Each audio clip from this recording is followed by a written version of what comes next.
সগর বংশোপাখ্যান ও কপিলের শাপে সগর সন্তান ভস্য।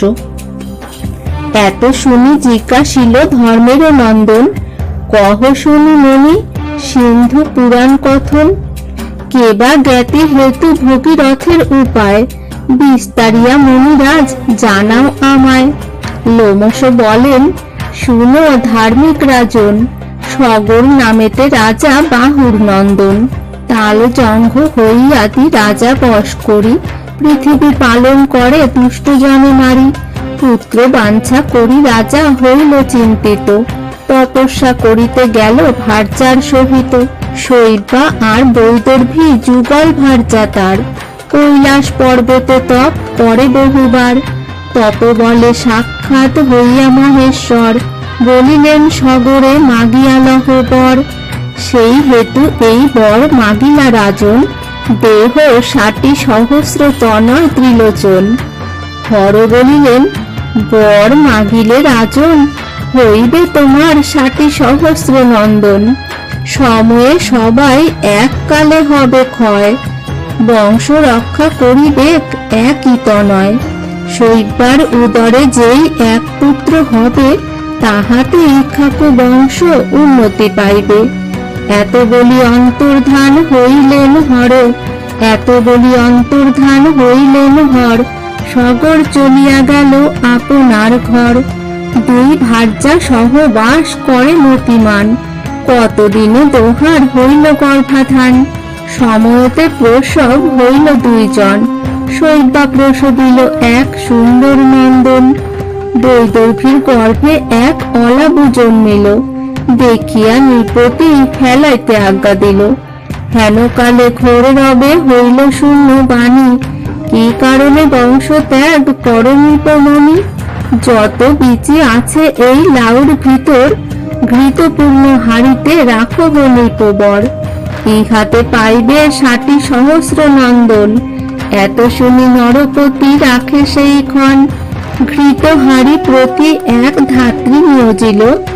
৬০ সহস্র পুত্র তাহাতে জন্মিল, অশ্বমেধ আরম্ভিল বাহুর নন্দন। ঘোড়া রাখিবারে নিয়োজিল পুত্রগণ, সশূন্যে তাহারা ৬০ সহস্র নন্দন। ঘোড়া রাখিবারে গেল পর্বত কানন, জলহীন সিন্ধু মধ্যে করয়ে ভ্রমণ। ঘোড়ার রক্ষণে সবে থাকে সর্বক্ষণ। ইন্দ্র বলে, আর কেন রাজ্য পাছে যায়, শত যোগ্য সাঙ্গ হইল কি হবে উপায়। চুরি করি নিয়ে ঘোড়া রাখে পাতালেতে, যেখানে কপিল মুনি ছিলেন যোগেতে।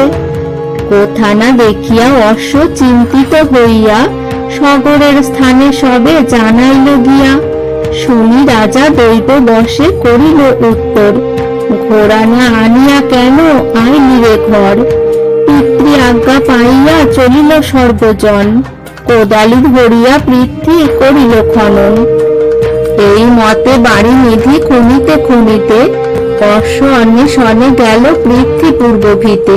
সেথায় খনিয়া পৃথ্বী বিদার করিল, পাতালপুরেতে গিয়া সবে প্রবেশিল। সেখানে গিয়া দেখিল কপিল মহামুনি, দীপ্তিমান তেজ যেন জ্বলন্ত আগুনি। তাহার আশ্রমেতে দেখিয়া হয় বর, হৃষ্ট হয়ে ঘোড়া গিয়া ধরিল সত্তর। অহংকারে মুনিরে করিল অনাদর, দেখিয়া কপিল মুনি কুপিত অন্তর। বাহিরায় দুই চক্ষু হইতে অনল, ভস্মরাশি করিলেন কুমার সকল। নারদের মুখে বার্তা পাইল সগর, শোকাকুল হয় রাজা বিরস অন্তর। স্তব্ধ হয়ে শোকাকুলা চিন্তে নরপতি, শিব বাক্য চিন্তিয়া করিল স্থিরমতি। অংশুমান পৌত্র অসমঞ্জের নন্দন, তাহারে ডাকিয়া রাজা বলিল বচন। কপিলের শাপে ভস্য হইল পুত্রগণ, যজ্ঞ নষ্ট হইবেক অশ্বের কারণ। পূর্বে ত্যাগ করিয়াছি তোমার পিতায়, তোমা বিনা নাহি দেখি যজ্ঞের উপায়। যুধিষ্ঠির জিজ্ঞাসিল, কহ মুনিবর, কি হেতু অত্যাজ্য পুত্রে ত্যাজিল সগর। মুনি বলিলেন, পুত্র শৈবা গর্ভে হয়, যৌবন সময়ে বড় কুকর্ম করয়। দুগ্ধমুখ শিশুগণ ধরি হস্তে গলে, উপরে তুলিয়া ভ্রমে আছাড়িয়া ফেলে। একত্র হইয়া তবে যত প্রজাগণ, সগর রাজার প্রতি কইল নিবেদন। তাতরূপে আমার সভা করহ পালন, দুষ্ট দৈত্য পরচক্রে করহ তারণ।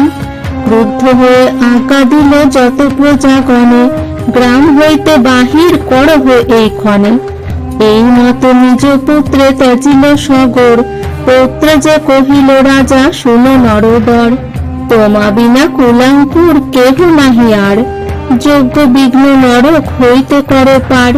পিতামহ বচন শুনিয়া অংশুমান, যথা কপিল মুনি গেল সেই স্থান। প্রণাম করিয়া বহু করিল স্তবন, পুষ্ট হয়ে বলিলেন কি চাহ রাজন। এত শুনি অংশুমান কহে জোর করে, কৃপা যদি করো প্রভু দেহ অশ্ববরে।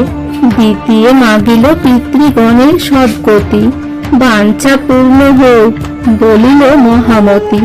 সত্যশীল ক্ষমাশীল ধর্ম তব জ্ঞান, তব পিতা হইতে সগর পুত্রবান। মম ক্রোধে দগ্ধ যত সগর কুমার, তব পৌত্র করিবে সবার উদ্ধার। শিবে তুষ্ট করিয়া আনিবে সুরধ্বনি, যোগ্য সাঙ্গ করো অশ্ব লইয়া এখনি। মুনিরে প্রণাম করি লয়ে অশ্ববর, অংশুমান দিল পিতা মহের গোচর। আলিঙ্গন দিয়া বহু করিল সম্মান, অশ্বমেধ যোগ্য রাজা কইল সমাধান। পৌত্রে রাজ্য দিয়া শেষে গেল তপধন, অংশুমান শাসিলেক সকল ভুবন। হইল দিলীপ নামে তাহার নন্দন, দেখি আনন্দিত বড় হইল রাজন। দিলীপ পাইল নিজ পিতৃসিংহাসন, শুনিল কপিল ক্রোধে দগ্ধ পিতৃগণ। গঙ্গা হেতু তপস্যা করিল বহুকাল, তথাপি আনিতে গঙ্গা নারিল ভূপাল। তাহার নন্দন মহারথ ভগীরথ, যার যশ কর্পূরে পুরিল ত্রিজগৎ। কপিলের কোপানলে দগ্ধ পিতৃগণ, লোকমুখে শুনিয়া চিন্তিত রাজন। মন্ত্রীরে করিয়া রাজা রাজ্য সমর্পণ, গঙ্গার উদ্দেশ্যে গেল দিলীপ নন্দন।